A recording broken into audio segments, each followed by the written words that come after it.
Good evening and welcome to the Federal City Council meeting for Tuesday, July 15th. Would you all please rise for the Pledge of Allegiance? I pledge allegiance to the flag of the United States of America and to the republic for which it stands, one nation, under God, indivisible, with liberty and justice for all. All right, well, welcome everybody. It's great to see everybody here. It's always fun to have kids in the audience. Great to see you. And family members and just everybody. And a bunch of police officers in the back. Okay, so we've got some proclamations and presentations. First, we're going to have the swearing-in ceremony of our new police officers. Chief? Mayor? Yes. I'm sorry, I think we have a motion. Oh, I'm sorry.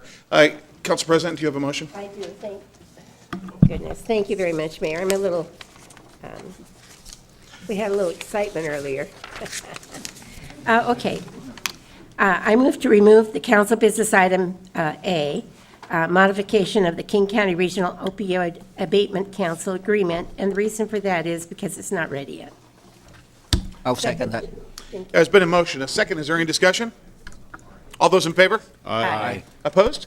All right, thank you. All right, now, Chief, the Mayor? floor is yours. Mayor, just to be clear, it's not ready on the county's end, just to be clear on that. Oh, okay. All right. We don't want to get blamed for that. Exactly. For those keeping score at home. Good evening, Mayor Farrell, Council President Kochmar, members of the council. It is my pleasure this evening to introduce the newest members of the Federal Way Police Department to you and to our residents. Mayor Farrell will then administer the oath of office. The 6 officers standing before you are both entry-level and experienced lateral transfer police officers who are currently in our field training program. These officers are quality individuals and people of integrity, and we're fortunate to have them as part of our team and serving our community. First, we have Officer Samuel Vila. Sam was hired as a lateral officer on July 1st. He grew up in Oregon and completed his high school education at ACS Hillingdon International School. Samuel served in the United States Army from 2014 to 2021. Between 2022 and 2023, he earned his Peace Officer certification, as well as his basic jailer certification. Prior to coming to work for the Federal Way Police Department, Sam worked as a police officer for the Houston Police Department. He worked for the busiest district in Houston. He enjoys spending time with his wife, Taylor, and their 3 children when not at work, and they're seated right here up at the front. Sam's wife was hired as a teacher in our region here, and he made the decision, obviously good decision, to follow his wife, and we're very pleased that he selected Federal Way PD as his police department to work for. Next, we have Officer 2.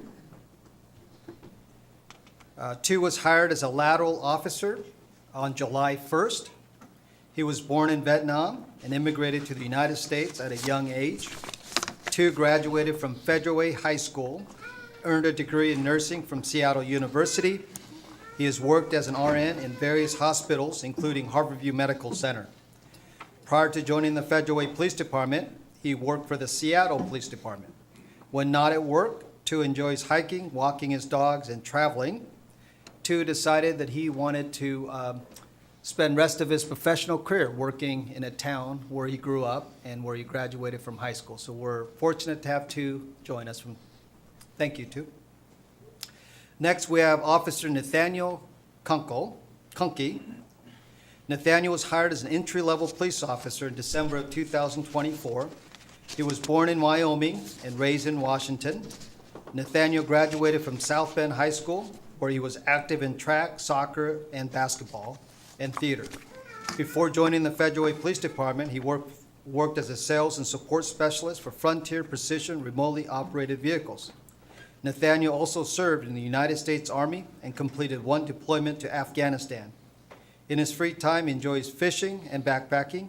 He graduated from the Basic Law Enforcement Academy in May of 2025.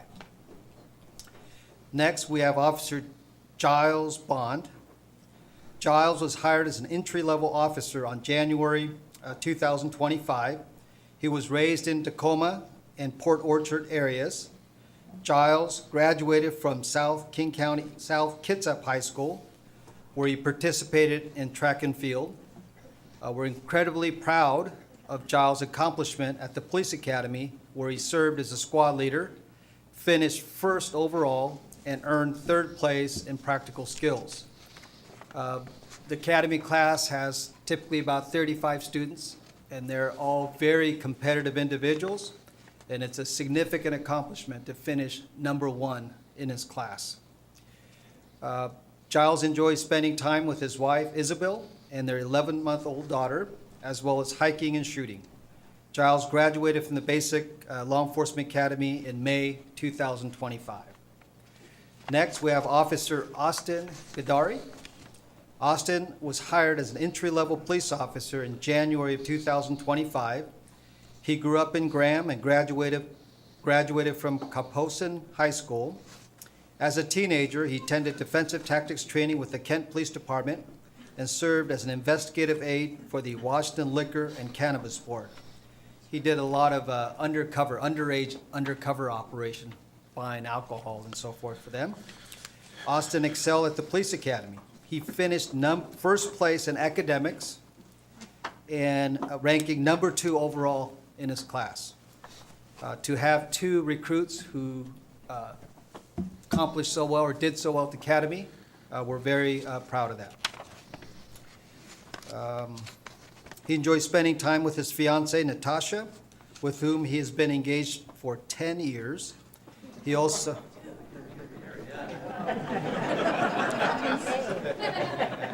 Giles, that's a long engagement. Okay. She must really love you. Okay, all right. He also enjoys skeet shooting and jiu-jitsu. He graduated from the Basic Law Enforcement Academy in May of 2025. He comes from a law enforcement family. His father's been a police officer for a few decades at the Kent Police Department. Next, we have Officer Connor Philayu. Connor was hired as an entry-level police officer in January of 2025. He was raised in Bonnie Lake and graduated from Sumner High School. Connor served in the United States Air Force, attaining the rank of E4 Senior Airman as a tactical air controller. In his spare time, he enjoys playing golf and spending time with his family and his friends at the lake. Connor graduated from the Basic Law Enforcement Academy in May of 2025. Please join me in congratulating the newest members of the Federal Way Police Department.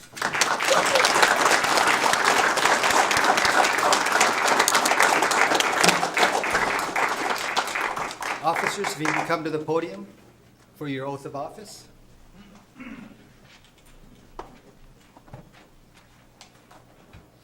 Officers, please raise your right hand and repeat after me. I, please state your name. Do solemnly swear that I'm a citizen of the United States Do solemnly swear that I am a citizen of the United States and the state of Washington, and the state of Washington, and that I will support the Constitution and that I will support the Constitution and laws and laws of the United States of the United States and the laws of the state of Washington, and the laws of the state of Washington, and I will, to the best of my judgment, and I will, to the best of my judgment, skill, and ability, skill, and ability, truly and faithfully, truly and faithfully, diligently and impartially, diligently and impartially, perform the duties of police officer perform the duties of police officer in and for the city of Federal Way, in and for the city of Federal Way, King County, Washington, King County, Washington, and such duties as prescribed by law. and such duties as prescribed by law. All right, congratulations.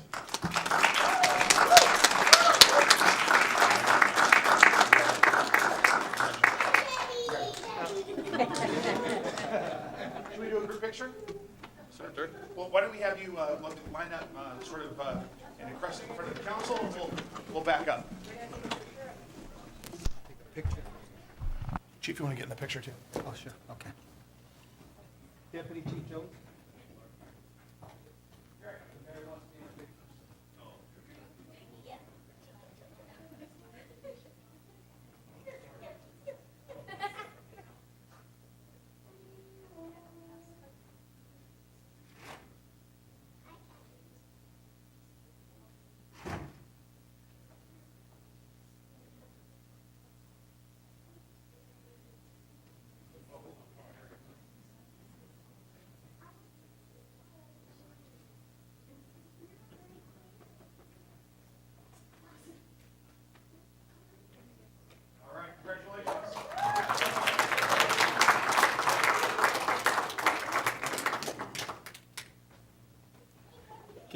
Federal Way Police family, this is your time to exit, and make sure the officers give you a tour of the police department.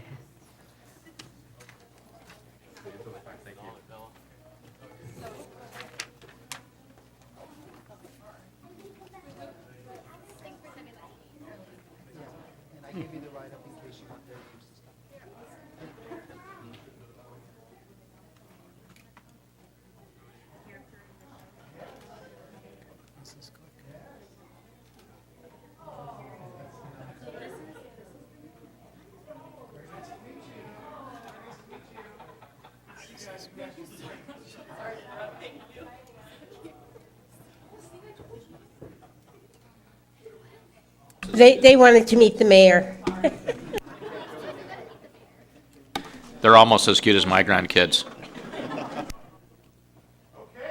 let's go ahead and get started here regarding the mayor's emerging issues and report. There is our friend, is there any way to make that? Microphone. Mike. Is there any way to put that on the, like, where we've got the regular presentation? Looks like it's, like, smaller. It doesn't take up the full page. I'm trying. Thomas to the rescue. I mean, this is about my friend Terry. This isn't about me.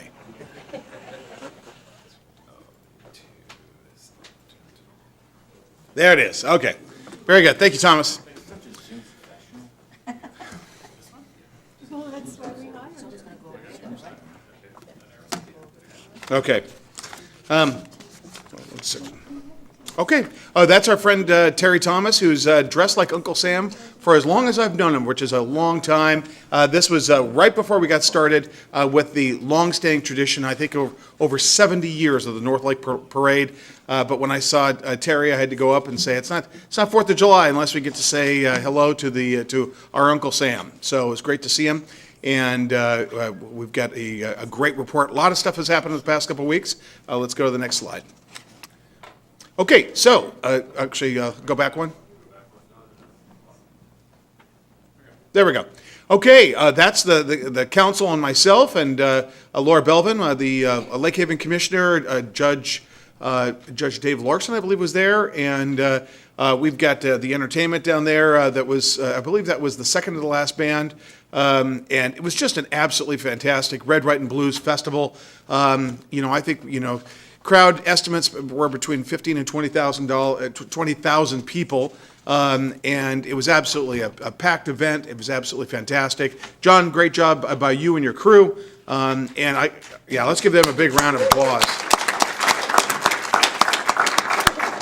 Really a great way for the community to really come together, and I know that people were, the food was great, the corn dogs were great, and I almost did not make it to the corn dogs. In fact, it wasn't until after the fireworks that I had got out to my car, and I said to my son as we're heading out to the car, I'm like, after the fireworks, I'm like, come on, let's go get a corn dog. And he's like, let's just go, it's late.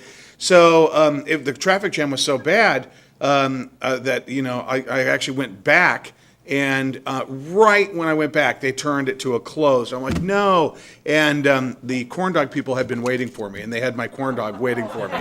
So, because I begged a little. So anyway, I got my corn dog. Everybody was like cleaning up, and I'm sitting there with the last chair in the entire event eating my corn dog. But it was a great event, great people from all over the community, and really a great opportunity to come together. Okay, next. Okay, the picture on top is Meredith Neal and Ben Miller, communications person, at the July 2nd Chamber of Commerce luncheon.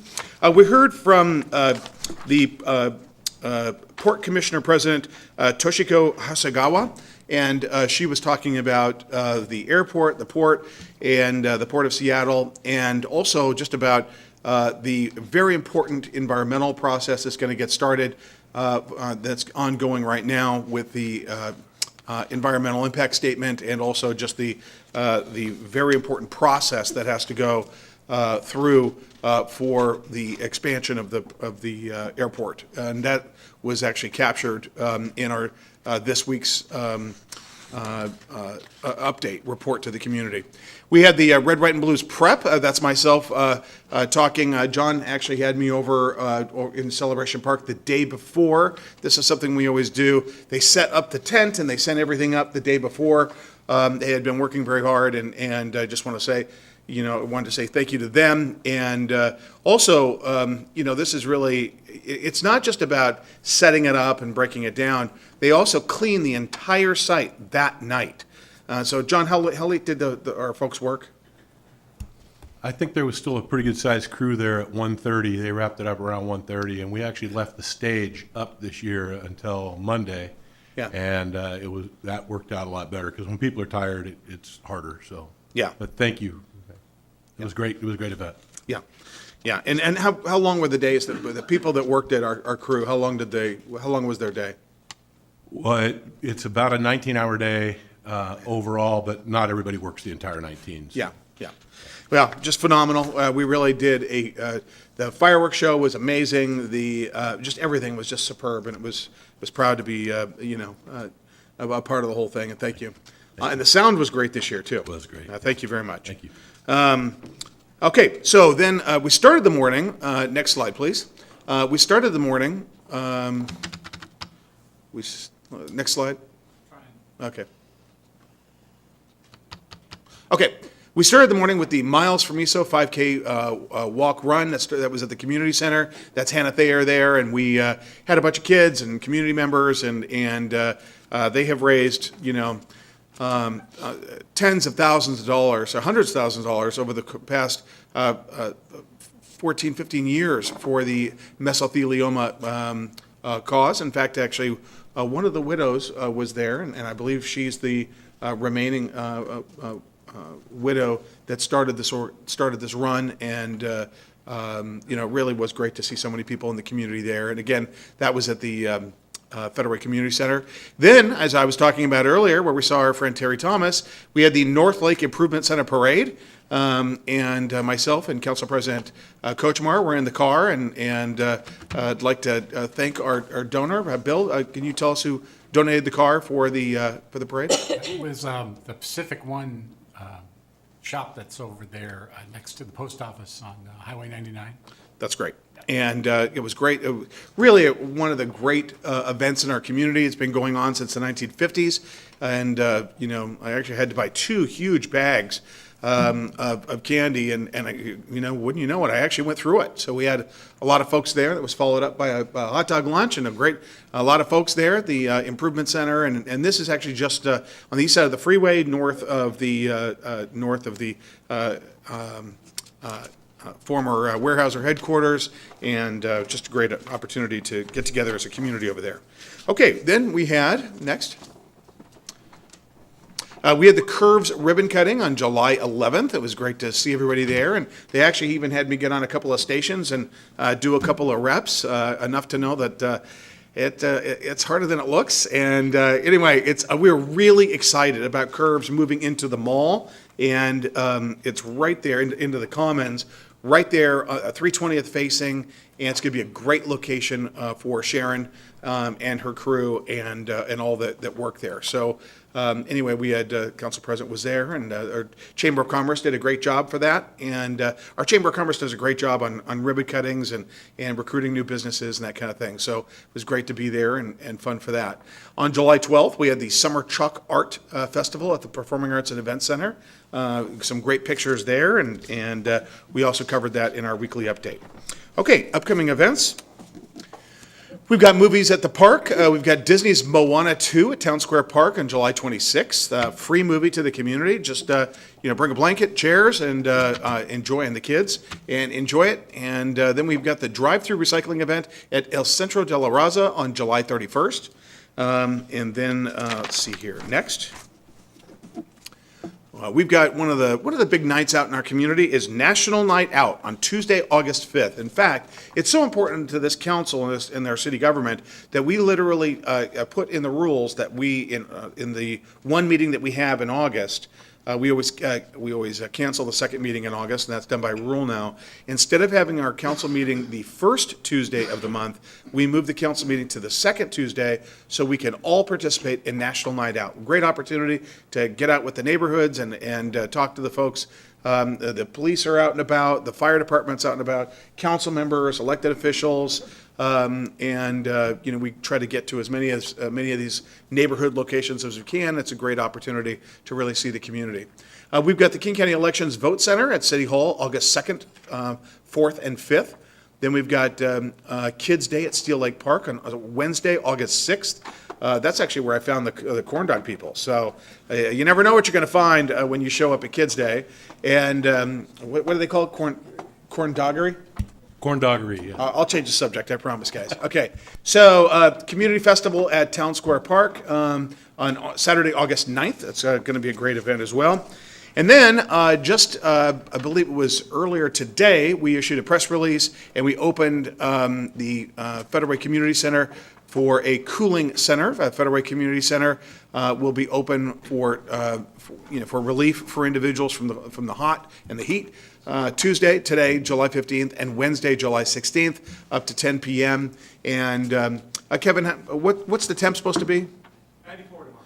94 degrees tomorrow. So just make sure you hydrate, really watch yourself, watch your loved ones. Just make sure that you don't get overheated. If you don't have an opportunity to get cooled off, come over to the community center. We'll make sure we'll take care of you. And I do want to say thank you to Kevin. We are so fortunate to have Kevin as our emergency manager, and appreciate his interview on King 5 today. And if you see it, give him a shout out. And it is important that we, take care of those individuals that may get overheated. I believe that is. Let's see here. Okay, now that concludes my report. Thank you very much. Now let's find out how we did with the fireworks enforcement. So this is our 4th of July after action report from Casey Jones, the Deputy Chief of Police.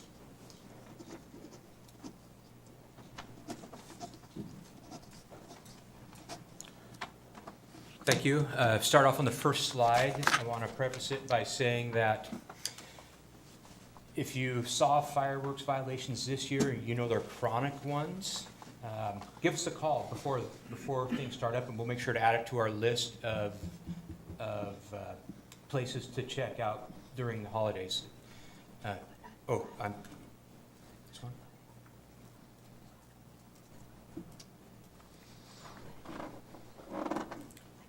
Kyle Sumter is the person you can call from that. His phone number is up here. He normally handles the events, but he couldn't make it today, so I'm presenting for him. Again, call us ahead of time if you know there's going to be problem areas. We'd like to get those ironed out before the date.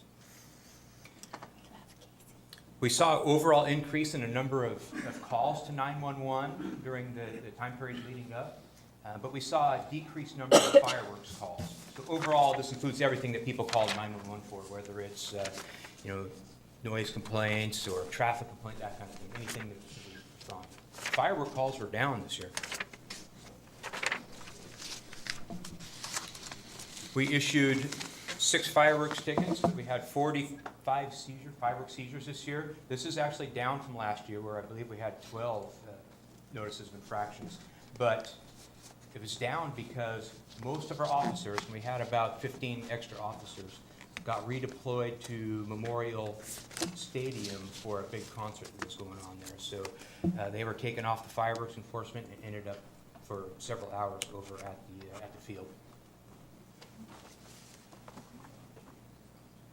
Actually, on the 4th of July, we did have a number of fireworks incidents, as you can see on here, 75 of them, and 316 overall calls for service. So it was a fairly busy night. I made a heat map of kind of the hot areas where we get the most fireworks complaints from, and that probably also corresponds to the population of Federal Way. There's a whole bunch by, in the Twin Lakes area, and a big hot spot in the center part of town too. Fire department also had busy nights. They had, on the 4th, they had 31 fire-related calls. I know they're not here to speak about that, but I can tell you that it's like brush fires, residential fires, dumpster fires too. I saw a dumpster I don't know if somebody threw some fireworks in a dumpster or what was going on. Yeah, there was a house full. We had it was the dumpster was right next to the house. That's what it was, yeah. And it substantially burned the front of the awning and the front part of the garage. They thought that the fireworks had cooled off, so they threw them in the trash bin Yep. and then shut it. And then later that night, substantial damage was done to the front of the house. And any questions? All right, Councilmember? Thank you, Mayor. Thank you, Deputy Chief. My question is, with that many call related to firework, why did we only issue 6 tickets? Again, we ended up taking officers off of the enforcement detail so that they could go to the concert at Memorial Field, which ended up necessitating all of our cops for that and all of security officers. They had like 50 security officers there too, and we had to supplement that. It Could you was talk- kind of an unplanned. Talk about that, if you could. There was a concert there that they originally said there was only going to be, a couple thousand people there, but ultimately they were working on that. We heard they were going to do like 18,000 people there, and it spilled over into the neighborhoods, the streets, and it was a mess. We had to direct traffic.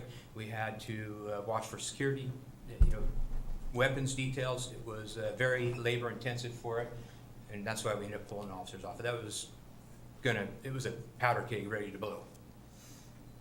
So to speak. All right. Councilmember. Did there end up being any major incidents at the concert? No shootings, no major incidents. Okay, all right. All right, Councilmember Daniel? We had 6 ticket citations, but you had how many confiscations? It was like 3? 45. 45. What dictates the difference between confiscating something and actually issuing a ticket? One of the big ones usually deals with juveniles. Okay. It's a city ordinance where we wouldn't do probably juveniles through the system. So we end up taking their fireworks and putting them in for disposal. Okay. Our bomb teams get rid of the fireworks every year. Just out of curiosity, what do we classify as a juvenile? Anything younger than 18? Is that, Yeah. okay, so it's a legal term? Yeah. Okay, thank you. Councilmember Honda? Thank you. Was these numbers only for July 4th? There are some, we take the stats from June 30th up to the 5th. So on July 4th, do you know how many calls you had for fireworks or how many citations you gave on the 4th? I don't know about the citations, but can I get the presentation back up? Page 1, and then I can thumb through it.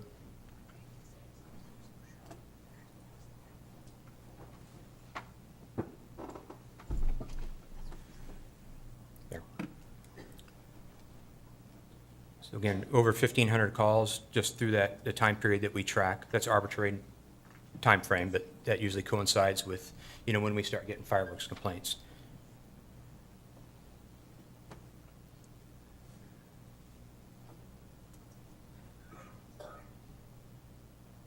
Thank you.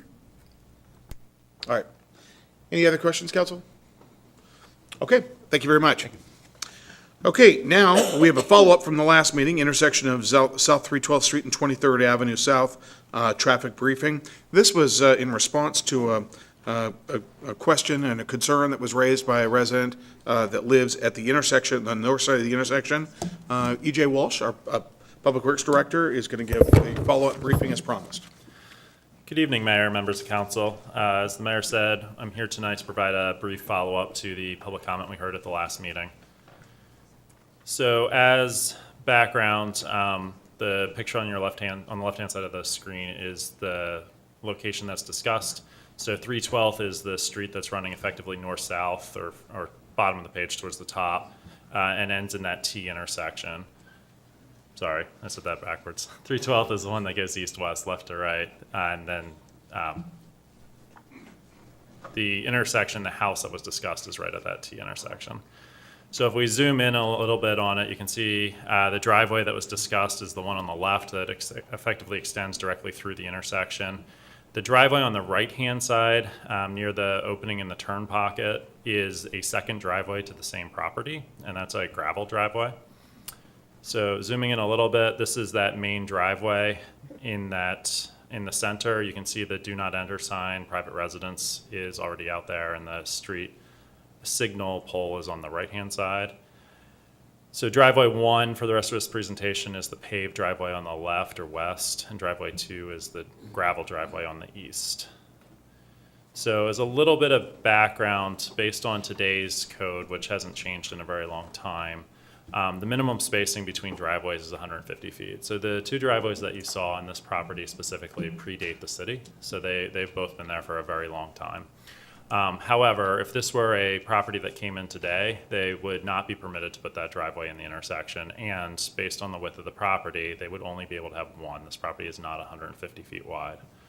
So driveways that serve only residential uses may not be located within 25 feet of any street intersection, so that kind of further says it would have to be that gravel driveway on the right-hand side. So under current standards, you could only have that one driveway too. But as I mentioned, this property predates the city's incorporation, the driveways do, so while these are today's requirements, they are effectively grandfathered. There's no one's gonna run out there and close it. So one of the things that was discussed at the last meeting was the police reports and the number of accidents that have been out there. So with the help of the chief and the 2 deputy chiefs, they did go back and pull the collision data through January 1st of 2021 to present. In total, there were 10 collision reports for that time frame, both in the intersection and in this property. Of them, 3 were the ones that were referenced in public comment that we heard about. There was also a 4th one that had the same pattern. It did not go into the property. It was a driver that was suspected of DUI, traveling northbound, and ran into a city street tree. So it did not, was not discussed, but it was the same pattern. So all 4 of the reports did document either DUI and or excessive speeding as the cause of it. So, essentially what that gets into is what can we do to prevent this? And that was really the goal. So as was asked by the mayor at the council meeting, I spoke to the resident during the meeting, and then I've also spoken to her again last week, as has several of my staff. So at the meeting, the request was to install a second do not enter sign on the right-hand side of the intersection as you're looking at it. After the meeting, there was also a request that the city consider a construction project to build a roundabout similar to the one at 288th and Military in the intersection. And then to back up a step, so the city reconstructed 312th a couple of years ago. When we did that, we had actually reached out to this resident and asked for permission to close that driveway and switch the primary driveway to the eastern one. That at the time was denied, so the city we rebuilt that sidewalk anyway. We would have removed the driveway apron and closed it at no cost. It would have been, we were replacing the sidewalk anyway, so it wouldn't have increased the city's cost, but frankly, the resident wouldn't have had to pay anything either. At the time, the husband and wife did not want to do that, so we, like I said, they have a grandfathered right, so we did not close it. So the city's recommendation from both myself and staff was to install vertical curb and close the driveway. Obviously, the resident wasn't enthusiastic about that, which is fine. We did look at the possibility of a roundabout at that intersection and what it would take. And effectively, we would either have to condemn the southwest corner of the intersection and take out properties there, or take out this property to be able to have enough room to make a roundabout. So while it may be feasible to do with condemnation, from a practical solution perspective, it doesn't really solve the problem that we're talking about here. So the options that were discussed kind of internally afterwards, and then these are the same options that were conveyed to the resident, assuming that there is not a desire to close the driveway, which the city did say if the resident is now willing to have us close the driveway, we would go install a permanent version of the sign you see on the right-hand side of the screen, that barricade. And then they can put whatever they want behind it, but that would be, the sign itself would be within the right-of-way. Absent that, we could install the double arrow, which is the sign on the left-hand side of your screen. And from an engineering perspective, and one of the things we talked about was, if you have a do not enter sign on one side, we're not going to be able to stop a DUI driver from going north through that intersection. We're not going to be able to stop someone that's out of control speeding going through that intersection. That said, from an engineering perspective, in general, the more different things you can have out there, the more attention it is likely to gain from the traveling public. So instead of putting two identical signs up there, the thought was both of these are permissible under MUTCD, to put up one that is different. That way, if you don't see red and white, hopefully you'll see yellow and black. So that's kind of the theory. We did present this to the resident. I have not heard back if she would like us to proceed with this or not. If she agrees with the sign on the left of the screen, the yellow and black one, we will just go get it done. But to date, we don't have a response. With that, I'm happy to answer any questions. Councilor McDaniel? Yeah. My first question is, you said there was 10 accidents since 2021 at that location, or? So in the intersection and the surrounding, so some of those are like side swipes of people traveling through the intersections. It's not 10 intersections related to this property. It's 10 in the catchment area that was used. Okay, but 4 of them actually involved this piece of property, but they were all either speeding or some kind of influential Yeah, so substance. 3 of them involved the property direct. 1 did not enter their property, but was the same cause and took out city infrastructure. So we added it to get to the 4 that you're talking about, but it didn't go into her property. Okay, and my last question is a little bit different. If they leave from that piece of property, is there any lights that they have, I don't know if there's a light that actually allows them to go straight and stuff. How do they actually exit that driveway if there's no? I believe they do have a light. Do they have a light? I would have to double check that, but Okay. I believe they do have a head. So it's the light's only for that one driveway then? Correct. Wow. All right, thank you. Councilor Honda? Thank you. 23rd Avenue has several senior citizen housing areas there, and I've been talking to some of the senior citizens there, and they complain about cars going excessively fast quite often, and it concerns them because they're either out in their walkers, if they're using a walker, or some have wheelchairs that they're using. Is it possible to put speed humps on that road or something to slow down the traffic? Speed humps, no. It's too large of a capacity of a road for that. So we typically look to the police department and enforcement first, and work with them as a first step. And then we would actually look at the light signal timing going up there to break it up. And as much as nobody likes it, myself included, we would intentionally try and make the traffic signals in that corridor not work as well together to intentionally make people have to stop for the red lights.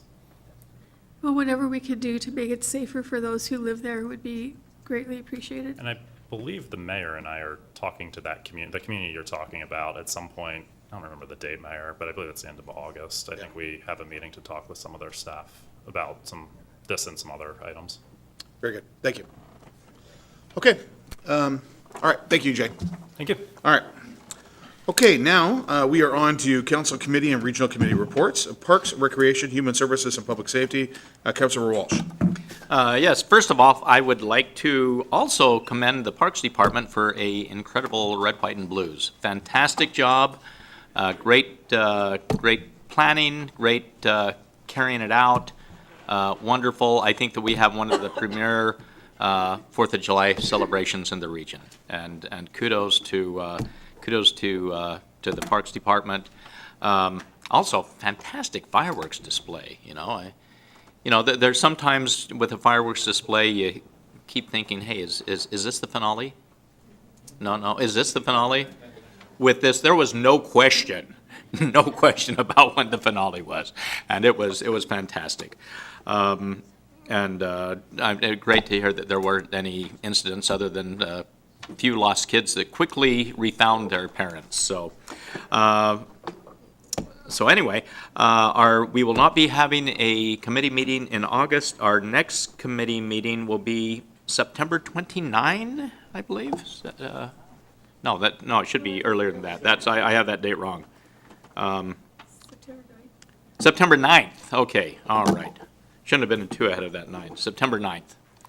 And that is my report. All right. Thank you very much. Land Use and Transportation, Councilmember Dobie. Thank you, Mayor. First of all, I think our meeting is, we're not having one in August.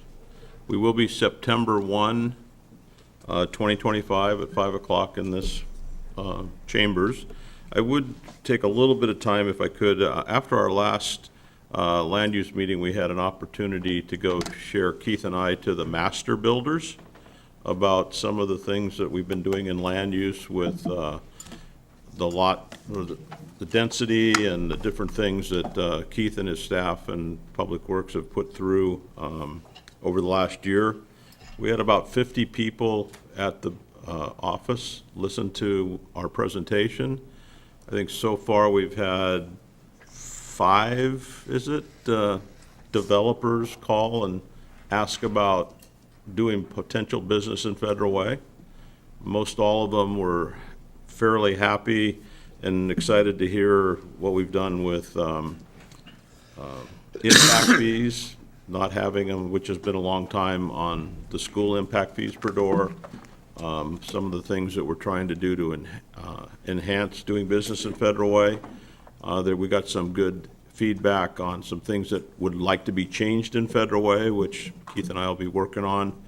And so it's generally well received what land use and this council has done in the region, and I believe we probably have some good interest on some things coming down the pike. All right, thank you very much. Okay, Finance, Economic Development, and Regional Affairs Committee, FedRec, Councilmember Tran. Thank you, Mayor. Our next meeting is going to be on July 22nd at 5 p.m. in this room. Very good. Okay, thank you very much. Lodging Tax Advisory Committee, Councilmember Sepa Dawson. Yeah, thank you, Mayor.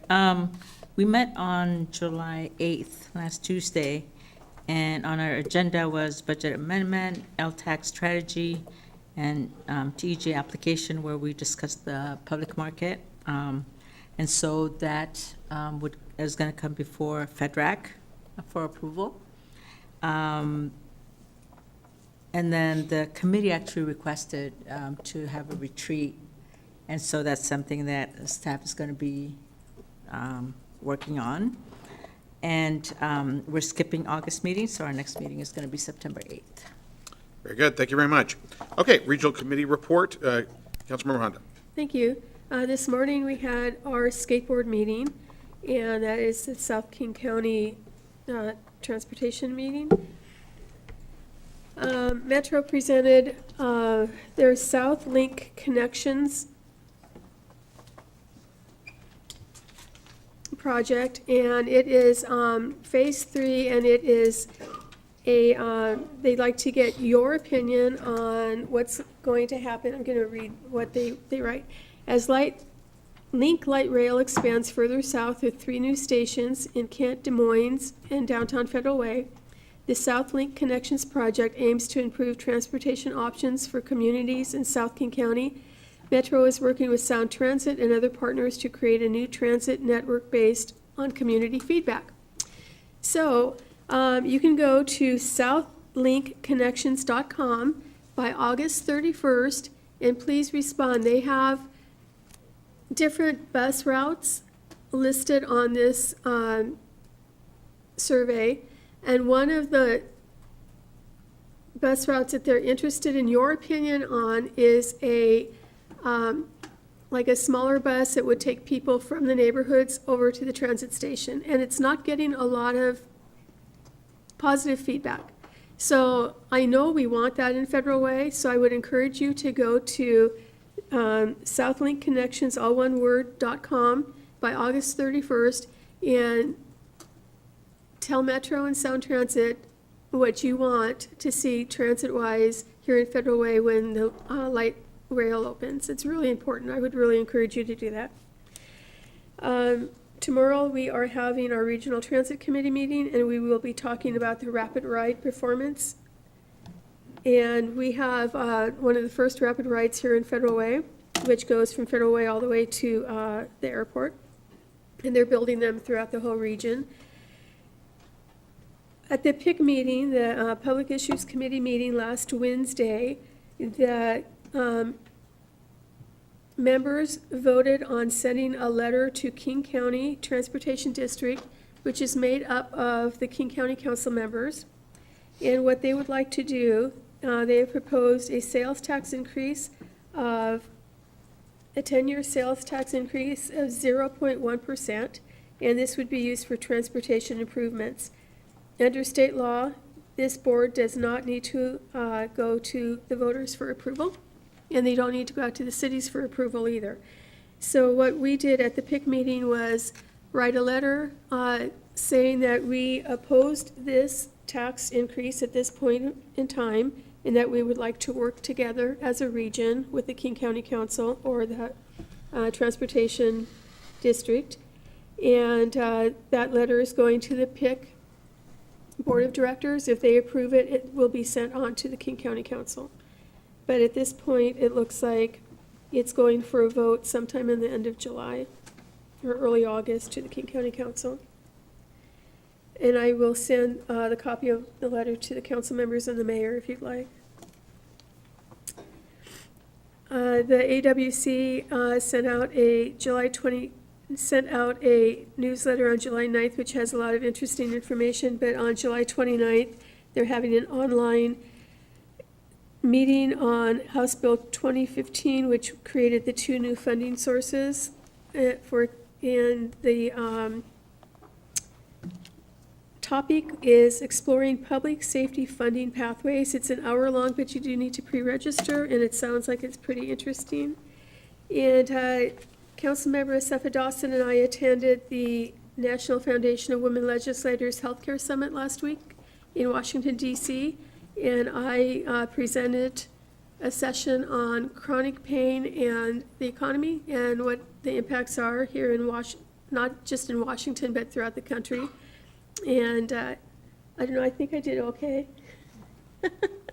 But it was a very interesting conference, and this is an organization that if you are an elected woman at any level in this country, you are a member of this organization. And they have 2 conferences a year, which they pay most of the costs for. And it's a really good time to go and learn and from people all over the country of what other cities and states are doing. So that is my report. Thank you. All right, thank you. Council President report. Thank you very much, Mayor. I'd like to say congratulations to our staff, our park staff, our police, and also to our community, because to have 10,000 people come into our community for a 4th of July celebration and not have any major incidents is really a phenomenal thing in this day and age. And if you look around, I think you should be proud of yourself to see what our community is becoming. It is clean, it is welcoming, and we have a lot of areas that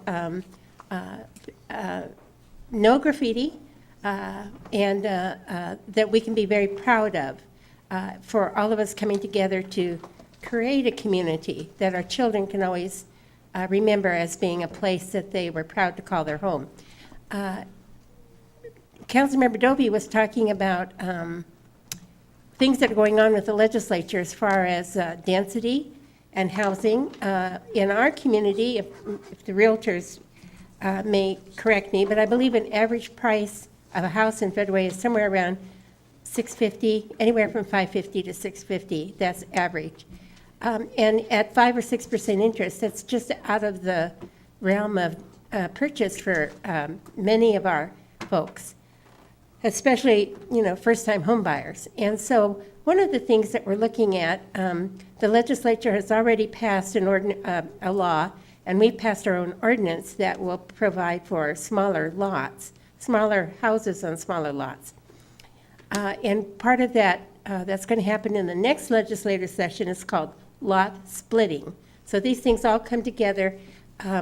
So when Councilmember Dovey is talking about 5 developers that are interested in working in our community, these are quality developers that are going to build houses that our first-time home buyers can afford to buy. And so if you think of I think in Fife, I was just told they're building 40 of these type of homes in our neighboring community that they're more like 1,100 square feet. So if you think of 1,100, it's more like a 2-bedroom, 1-bath house, that a starter home. So that people who are first-time home buyers and people who are elderly and wanting to get out of owning a big home, because we have a lot of homes, big houses on big lots. And so trying to turn this around so that we can have more people being able to build generational wealth and also living together generationally. You know, I don't know, my parents, my grandparents, they lived together. The grandparents and their grandparents had to live together because the only way they could survive was living in the same household and helping each other. And a lot of our folks that come from other areas of the world and come to our community do that. They'll all live in one house, and then once they get that house paid off, then the next group goes on to pay, buy another house and pay off another house. And that's really a way that we can build generational wealth. So anyway, enough of that, but those are things that are coming in your community that we're working on. July 25th is Salmon Bake. So all of those who haven't bought a ticket yet, if you don't have your ticket yet, don't worry. You can buy it, you can go to the park and buy it at the park. Anywhere after, probably around 5 o'clock, but it starts at 4, but anywhere after 5 o'clock.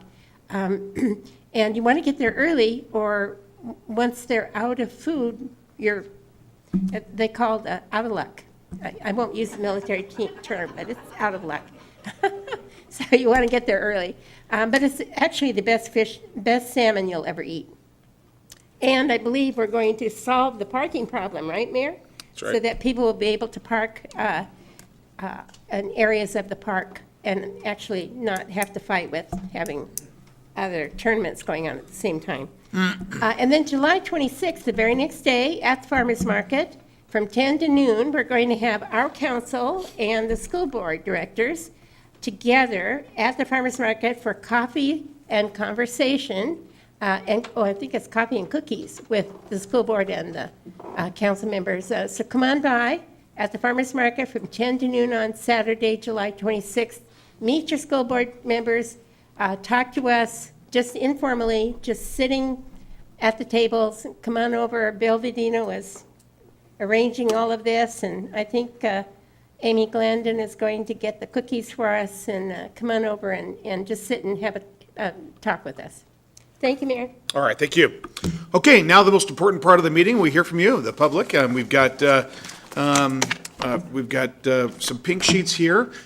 Just some general rules, or the council has asked that you just identify the community you live in. We don't need your address. Sometimes you put it on the pink sheet itself. Green means go. Yellow means you've got 30 seconds, so start wrapping up, and red means please stop. Okay, and then we do have, the first one I received was an online, Kieran Hughes. Is Kieran online?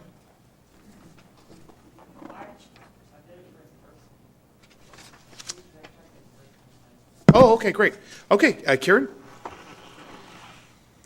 And do we have Kieran, do we have a microphone for you? Are you okay? I can stand. Okay, great.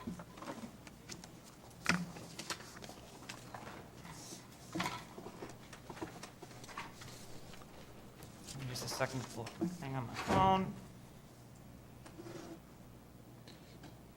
Kieran, Thomas Fitchner, our IT director, does have, in case you wanted to stay seated, he's got the microphone right there to your left, just in case. No, I'm going to stand for it. Okay, great. Yeah, thank you. All right.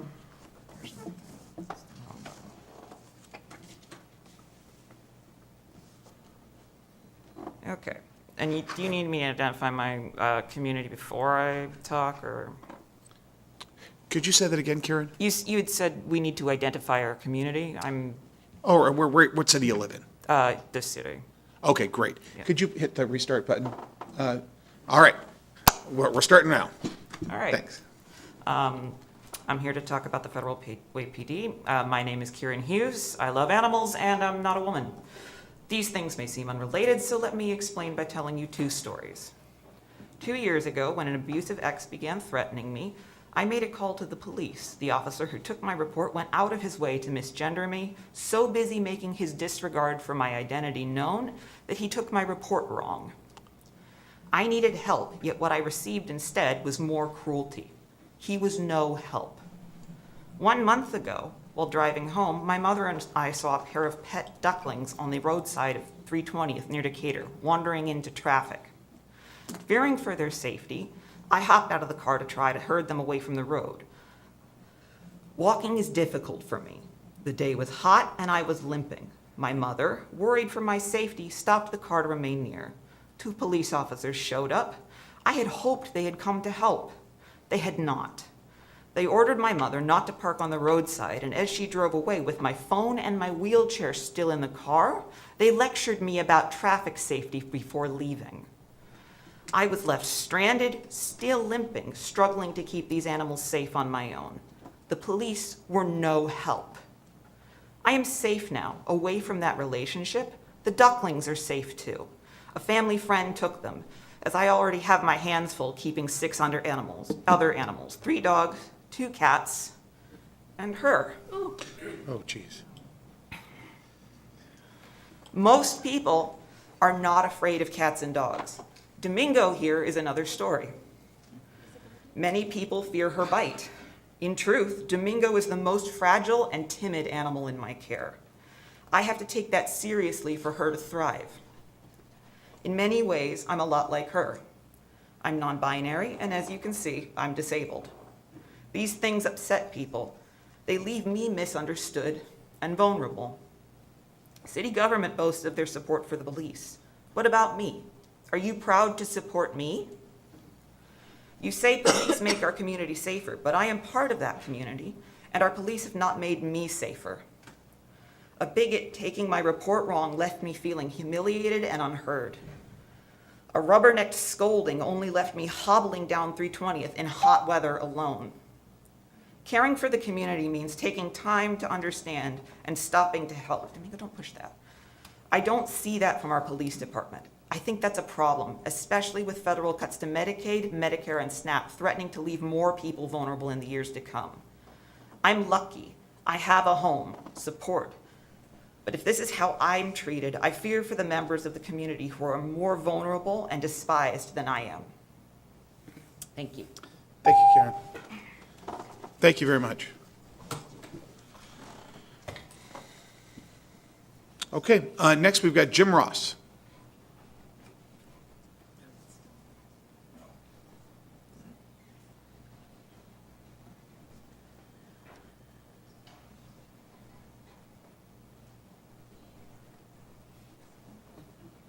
Thank you, Mayor and Council. I'm here tonight because of an incident that happened similar to the one that happened tonight, where we were kind of all outraged. We have a problem at my restaurant and many others in the city where we have people come and cause problems constantly. I have a gentleman who comes to my restaurant constantly and causes problems that upset my guests and make people want to go away. This gentleman has been arrested several times. Today, I tried to have him arrested again.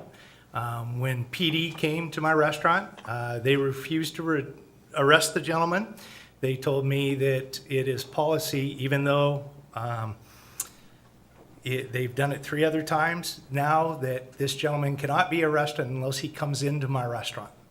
So what they're telling me is I don't own the property. I don't own the building that we're in. I lease the building. Our landlord is responsible now for calling police instead of us. I asked the city council to look into this to see about changing the law in the city of Federal Way, if that is the case. We have a huge number of businesses in this city that are in centers, large centers. We have a huge number of businesses in this city that are in leased buildings.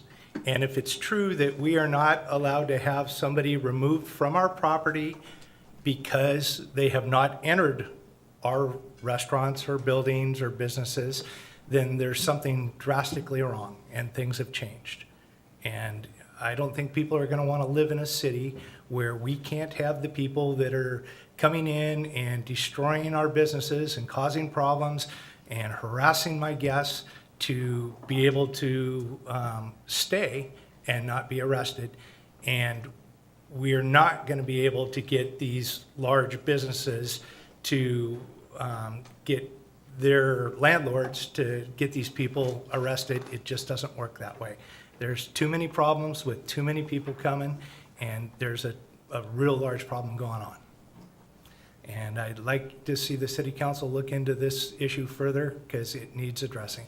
Thank you. Well, thank you, Jim. This isn't a city, this is an administrative matter. Well, we'll have I'll have Casey Jones talk to you about this situation, and we'll follow up. We'll get back to you tomorrow. Thank you. Casey, Deputy Chief Jones, would you please, make sure you get the details of this and? Mayor, Yes. I'd like to respond if you allow me. Oh, okay, please.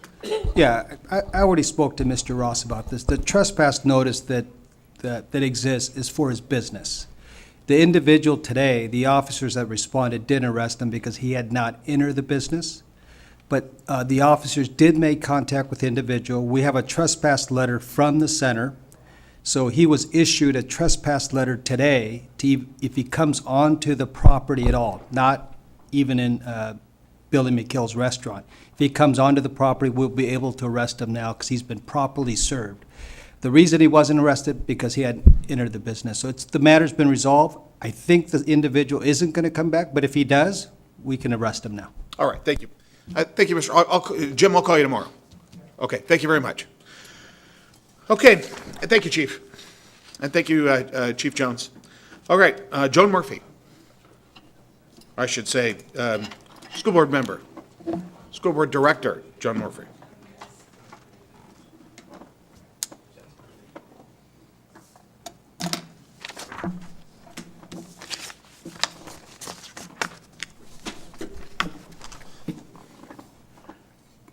Good evening, City Council and Mayor.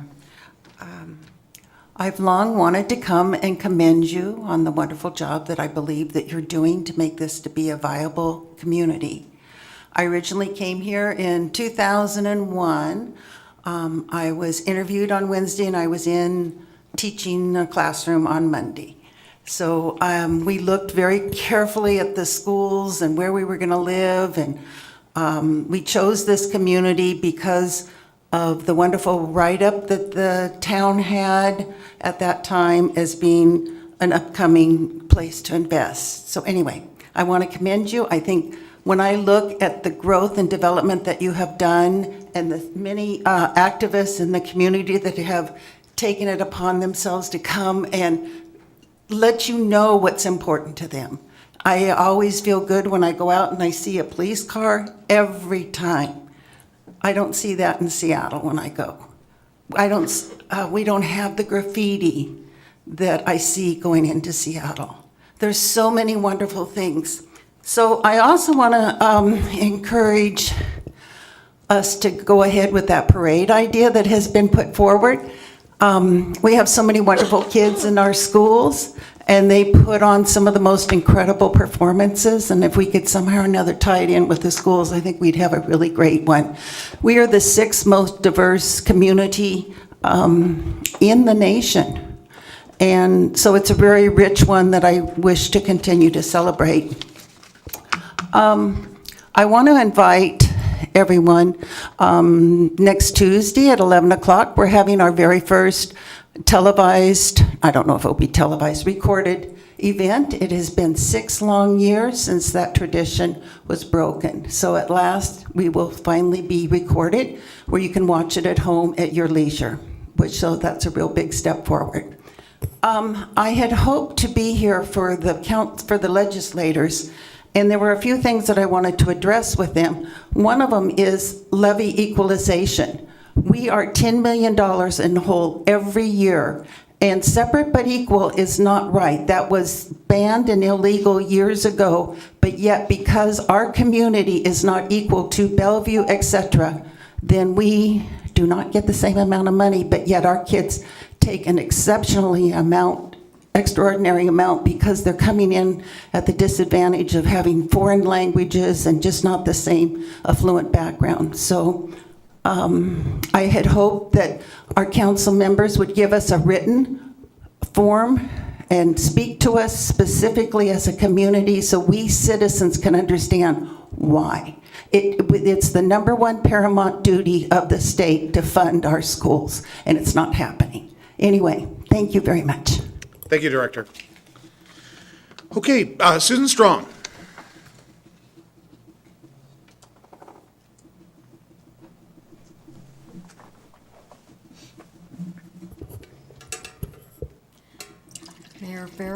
Council President Kochmar, council members. I'm Susan Strong, and I've lived in Federal Way since 1975. Our state Senator Claire Wilson and state representatives Jamila Taylor and Christine Reeves have been hard at work making sure that Washington State is more and more unaffordable to live in. We have a 55% increase in local school district property tax levy authority. We have increases in gas taxes, vehicle sales taxes, ferry ridership fees, and more. Example states which have the highest gasoline tax per gallon in 2024. California paid 68 cents a gallon for just tax. Illinois was 66 cents, Pennsylvania 58 cents, and Washington paid 52 cents a gallon in taxes. The lowest state, Alaska, paid 8 cents per gallon. The Discover Pass is going up by 50%. We always get a Discovered Pass. Hunting and fishing licenses will increase by 38%. There's a shift of healthcare costs from state employees to working families of $1,400 per year for a family of 4. The sales rates for the capital gains and estate taxes are increasing. I look forward to that one. Local sales and use taxes will increase. There will be additional taxes on private health insurance. I don't get that one. The House and Senate Democrats passed a massive tax package in the 2025 legislative session to cover the operating budget deficit they created, a $10 billion budget shortfall through reckless spending. This package is the largest set of tax increases in Washington state history. Thank you. All right, thank you. Barbecue. And then one. Juarez.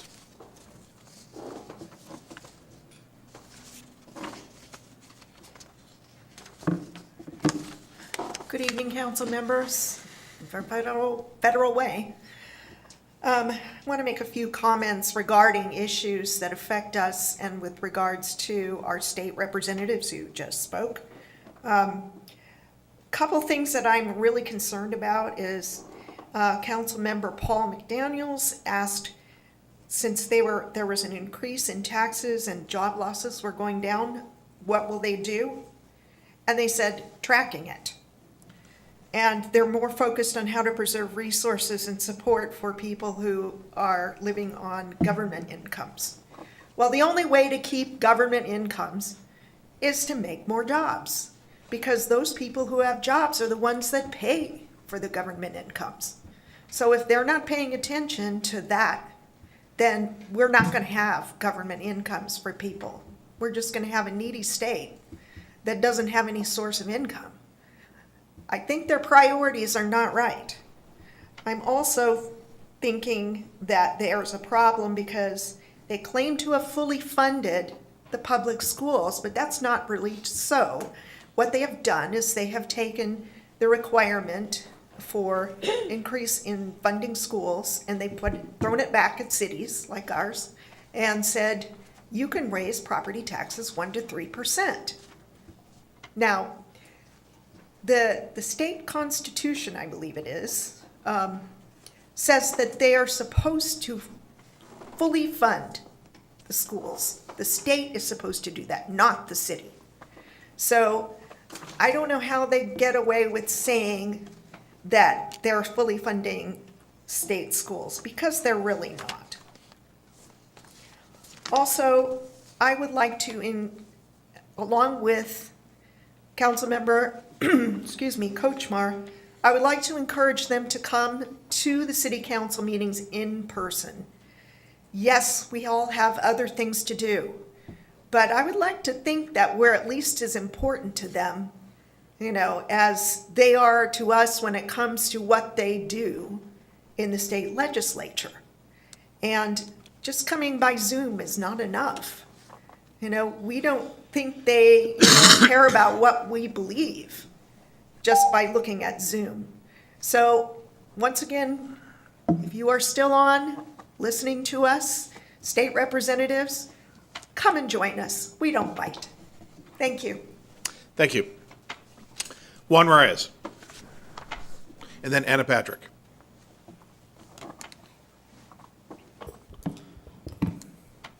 Thank you, Mayor Furl, Council President Kochmar, members of the council. I first want to say Jim Furl, for the first time, I've known him since I was 15 years old, said my last name correctly. Practice makes perfect.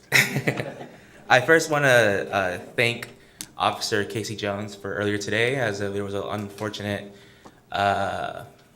mishap, and he ensured all of our safety and our mayor's safety, so I want to thank him.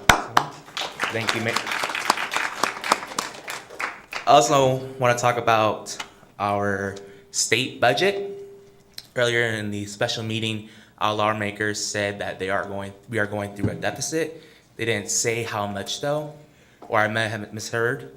In the beginning of the session back in January, our state budget was facing towards a $10 billion deficit.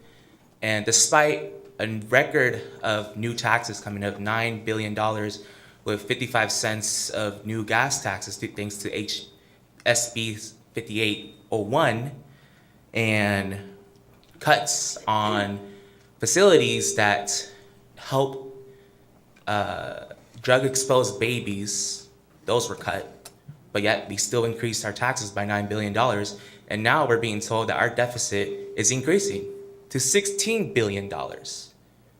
It's really unfortunate. Although I'm glad that our lawmakers were here, although on Zoom, talking to us, I'm grateful to the Lord that He blessed the Representative Taylor for her recovery, and I hope she gets better soon, faster and faster.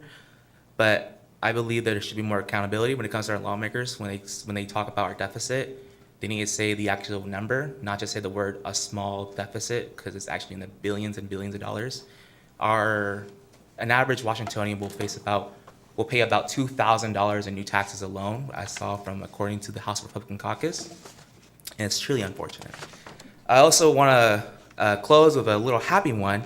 Even though I'm no longer in the Youth Commission, I'm still considered a youth person. I'm only 19 years old, despite all my gray hairs and some early wrinkles coming in. But during my time in high school, I remember a lot of people were coming to me, my classmates and such, were coming to me and asking me if the city or the commission or the school board or the county itself can host a little parade in Federal Way, as they always have to drive to Covington or Seattle or Tacoma or Bonnie Lake for the parades. We all know that teenagers can't really drive a lot. They rely on our metro system, and they're all locally here, so it'd be better if we can host a little parade here, and I'd be more than happy to help, and I'm sure the Youth Commission will be happy to help as well. So thank you, Jim. And Thank you. All right, thanks. Anna Patrick.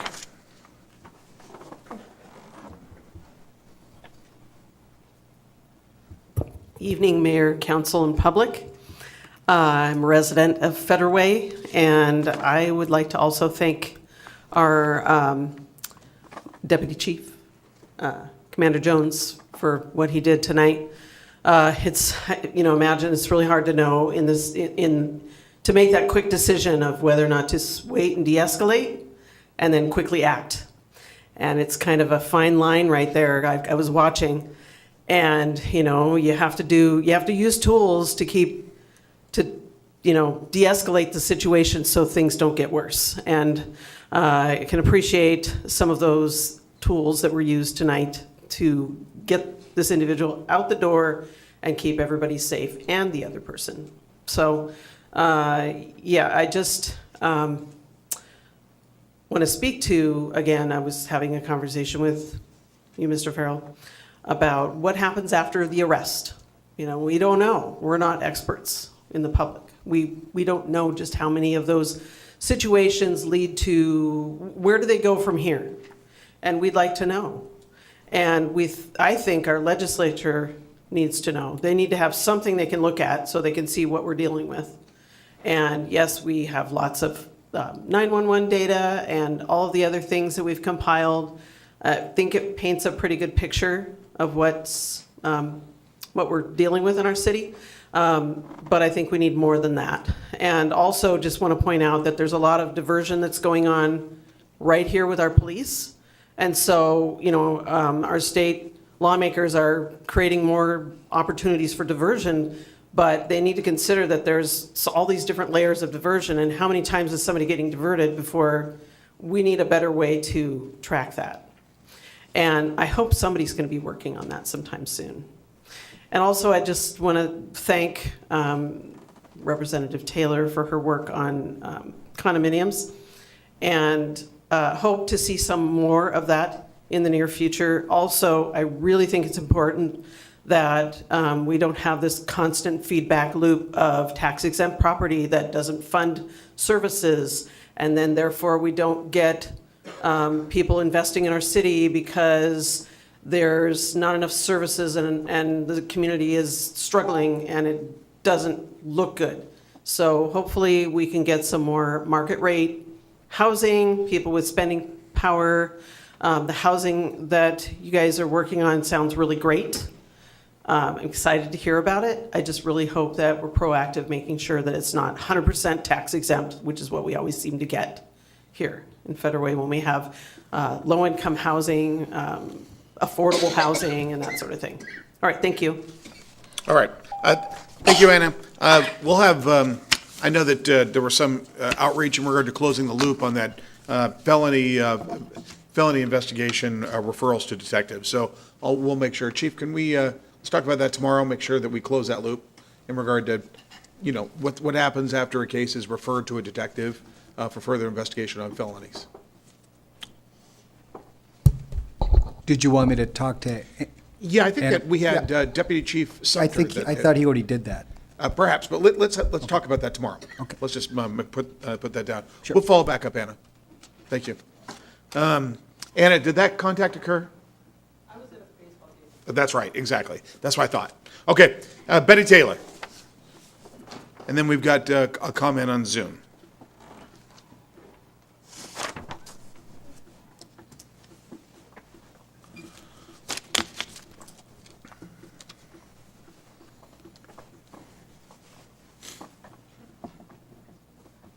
Good evening. My name is Betty Taylor. I cannot sit or even think about what's going on regarding rent gouging in our city. After 3 weeks of just waiting, I did get a call from the Attorney General's office today. And it's in regard to, where I live is called FPI Management. FPI Management is being sued by the Attorney General. So I got a call today from the Attorney General's office, and they wanted to interview me, ask me a lot of questions about the apartment complex, how long I live there, what issues, do I see any problems with the complex, what I like to see. And so anyway, I did alert the Attorney General. I said, well, Attorney General's office, that we have a problem with security, and then the raising of rents. They want to know how much rent was being raised, how long I lived there. And if they asked me, well, when you moved in, did they give you any notice about whether or not your rent was going to be raised, and did they tell you how or how many times? And I told them no. And so there is a big investigation going on. So far, there are 5 apartment complexes that are involved in this suit. So my apartment complex is, well, as of talking to the Attorney General's office, they said that they couldn't see mine being in, but they did say that that it could be, because what they're going to be looking at the whole overall picture. And so there's a lot of people that are working on this case, a whole lot. It's a big thing. FPI owns 69 properties in the state of Washington. And so just recently, this week, all of our residents got a letter from the state, which was asking the state to come in and do an inspection. And so, but then they weren't going to expect every property, just some apartments. So I think the inspection, it lasted like 2 days. But anyway, rent gouging is going on. This is the city of Federal Way. We should not allow this in our city. We need to do something to stop this from happening. So, talking to this lady on the phone, we talked for like 40 minutes. It was a long conversation. And she took my information and she's empiling it with a lot of other information because they're trying to get all the data. And I can appreciate her calling me on the phone. It was a surprise call. I wasn't expecting her to call me today.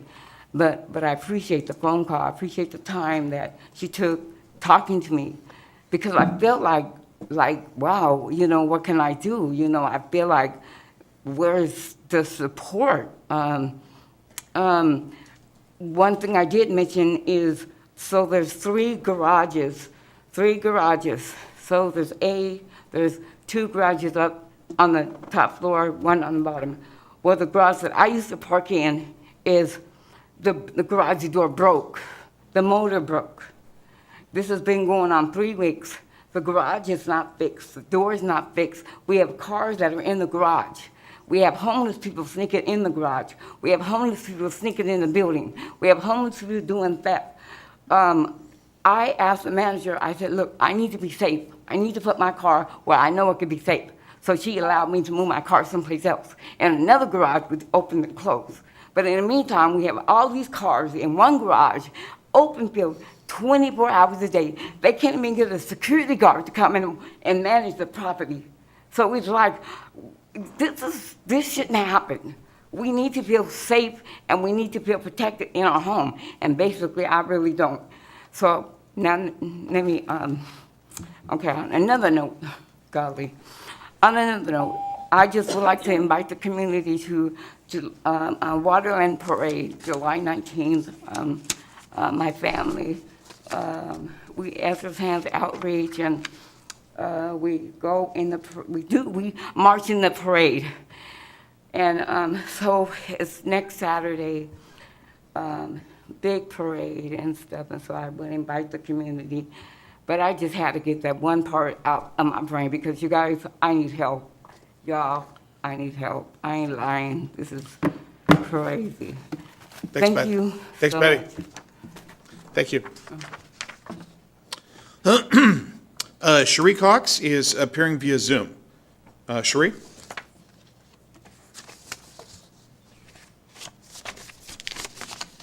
Hello. Oh, hi, we can hear you.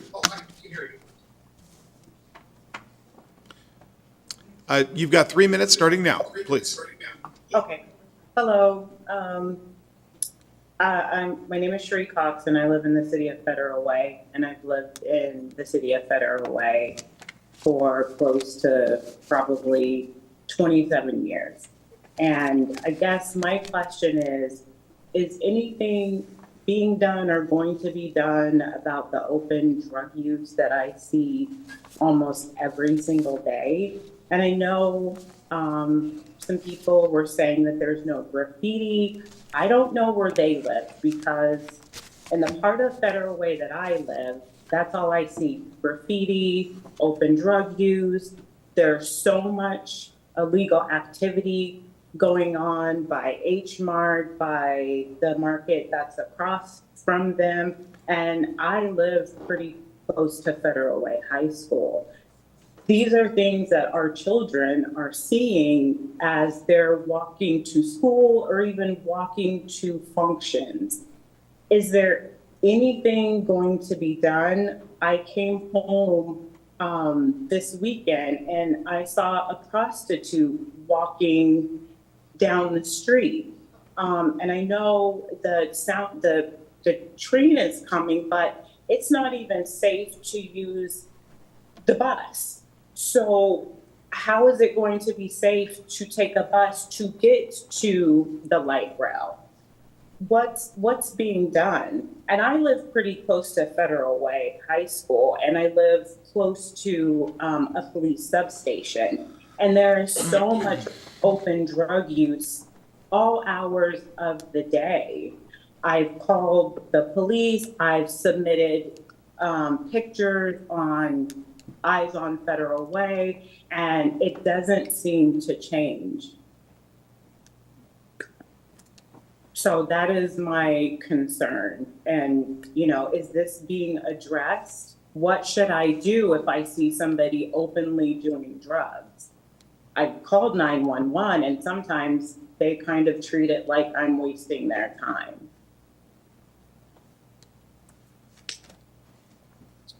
That's all. Okay. Cherie, thank you very much. So first, Cherie, what I would tell you is, number one, you know, I see pictures of any graffiti every Monday from the previous week. So we try to cover up, if we're aware of graffiti, we cover it up. So what I would ask you to do is, I'm going to have, Cherie, I don't see your email or your contact information. I know you signed up through the city clerk's office. Could you send the city clerk your email and phone number? And we're going to have Bill Vadino reach out to you. He works in my office. And we'll set up a system where if you see graffiti or if you see spots of it, let us know. We'll take care of it. We got a team of people, and that's all they do. Number two, Chief, can you talk about intervention efforts in regard to open drug use? Yes, we got the location, so I can certainly pass it on to our officers, but I would tell you the condition has improved over time. Just this month, June, we had 34 open-air drug use citations or an arrest. So the efforts are ongoing, and I would certainly tell you that since the drug law change, we've been a lot more proactive, and we're seeing less open-air drug usage in our community, particularly on Pacific Highway. But the work is not done. We'll continue on. I got the location, so we'll press on at that location as well. Cherie, thank you very much for your input. We work for you, and so keep us in the loop. When we get your contact information, Bill Vadino will reach out to you, okay? Thank you. We do have a SOAP ordinance, stay out of area prostitution, that should, along Pack Highway, which I think is where she's talking about. Yeah, I'm not really seeing much prostitution on the streets. I think what's happening is more on social media and also the massage parlors, and that's something we're going to be working on as well. Right. Okay, thank you very much. Okay, that concludes public comment. Thank you very much. We all appreciate hearing from you, the people that we work for. Now we're on to consent agenda. These items have gone through committee, can be passed all at once. I'll go ahead and read the items, and I'll ask the council whether they would want an item pulled for separate consideration. Item A, excuse me. Item A, minutes for the July 1, 2025 City Council Special Meeting and Regular Meeting minutes. Item B, the Water Resource Inventory Area, known as WIRA 9 Interlocal Agreement 2026 to 2035. Item C, Pollution Prevention Assistance Partnership Interagency Agreement with the Department of Ecology. Item D, Goods and Services Agreement with Arlington Recycle Warehouse. Item E, Authorization to apply for Transportation Grant. Item F, Simple Possession Advocacy and Representation Program, SPAR, Grant Funding Agreement Amendment Number 1. Item G, authorization to seek and accept grant funding ramp litter cleanup program. Council, are there any items you would want pulled for separate consideration? Council Member Assefa Dawson. Yes, A and B. A and B. All right, Council, any others? All right, Council President. Thank you, Mayor. I move approval of items C through G. Second. There's been a motion and a second. Is there any discussion with regard to items C through G? All those in favor? Aye. Opposed? Matters passed unanimously. All right, Councilmember Assefa Dawson. Item A, for the special meetings, it says I was absent, but I was present during that meeting, the executive session, so just wanted that to be clear. Could you clarify? Could you say that again? On the, in the minutes, it Yes. says that I was absent or not present, so I wanted to clarify that to say that I was at the executive session. Very good. Okay, very good. Heather, did you get that? Okay. And then item B, I just wanted to, I am the chair of the management committee for Ryanine, And they've offered and been willing to come and speak at one of our either council meetings or study sessions, so I just wanted to put that forward. There are great things that they're doing, and like we've had site visits, we've had different activities and events, and they also are very responsible with their budget. They do very well, but I would like for them to come and talk to us sometime, and they're willing to do it, so just wanted to say that. Very good. Thank you very much. We may just take you up on that. My only involvement with WIRA 9 was when I took a bus up to the Howard Hanson Dam. Do you remember all the issues with the Howard Hanson Dam? And they were concerned that the dam upstream was going to fail? I remember that, yeah. They'll start working on that? There's been conversations about it, but not this year. It hasn't come up. Yeah. It's all part of the watershed. And the fear, yeah. I think they got what you're talking about Yeah. fixed. That's been resolved. Yeah. Yeah. But yeah, they're actively working on everything else still. Yeah. And actually, some of the field trips have been really fun. Some of the activities and projects that they've done are really not just cool, but very functional. And so that's something that we could also be a part of if the city council. That'd be great. interested, Okay. so. We'll look for an opportunity. Thank you you. very much. That's it. For agenda setting, Heather, let's, maybe, I'll have you talk to Heather, and maybe we can think about whether we want to do a study session or a full council meeting, and duration, and slideshow, and that kind of thing. Okay. Yeah. There's a lot of infrastructure that a lot of people just are not aware of. Right. Okay. All right, you. thank you very much. All right, would you like to move items A and B? Does she do it or do I do it? That's okay. Go ahead. If you want to, Lydia, it's fine. Okay, Mayor, I move item A as amended and B on the consent agenda for approval. I'll second. Oh, okay, there's been a motion, a second. Is there any further discussion? Hearing none, all those in favor? Aye. Opposed? Matters passed unanimously. Thank you very much. Okay, now we're on to council reports. Since item 6A was removed from the agenda, it's the second meeting of the month, so we'll start with council member number 7, Councilmember Dobie. Thank you, Mayor. Just two short things. I wanted to make comment at the last Parks and Rec meeting it was, where the Arts Commission came and gave their report. I think that was, anyway, I just wanted to compliment them on giving a very thorough report, one that was a great overview, and if people want to know what the Arts Commission doing, I'm sure it was recorded, and it would be well worth looking into, listening to. But I just wanted to comment the two presenters. Great, thank you very much. I learned a lot. And lastly, we heard, I think twice tonight about parades, and, or three times, we had Yeah. Uncle Sam, and we heard about high school kids and Yep. somebody else. I mean, maybe something we might want to think about is incorporating a bigger parade at North Lake, since they have a route. It's got tradition, you can drive down through there, and maybe that's an interim until we get a bridge over 320th. Yeah, we were, we spent a lot of time about a year ago talking about this issue, and we do have the 250th anniversary of our nation next year. So what we may do is pull together a committee. What I am going to do is pull together a committee, probably several council members, community members, elected officials, former youth commissioners that have volunteered. Where's Juan? I think that's a really a point well taken, and we're actually, we should really be doing that. I think there's been some logistic issues and some other, but we used to have a parade. I've got a big picture in my office of when we used to do the parade. So, thank you. All right, Councilmember Walsh. I seconded on the parade. Yep. I'll be happy to be on that committee, so anyway. Also, what Councilmember Dovey said about the Arts Commission, great report last week.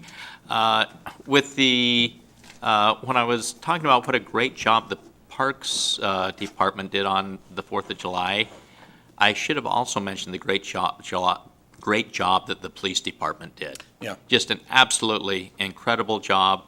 The police presence there, making sure that everyone was safe and secure, wonderful job, and great job to them. Hear, hear. And with that, I mean, it leaves me speechless, so. Councilor Tran? I have nothing, Mayor. Thank you. All right, thank you. Councilor Honda? Thank you. I just want to talk about the salmon bake again. It's our 69th annual salmon bake, July 25th, from 4 to 8 p.m. at Steel Lake Park. You can go to Kiwanis Club of Federal Way, and you can buy your ticket, because it is essential, pretty essential, that we know how many people are coming and how much fish we need to order. So I would really encourage you not to wait to the day of to buy your ticket, but to go to Kiwanis Club of Federal Way, or talk to me. I still have a few tickets left.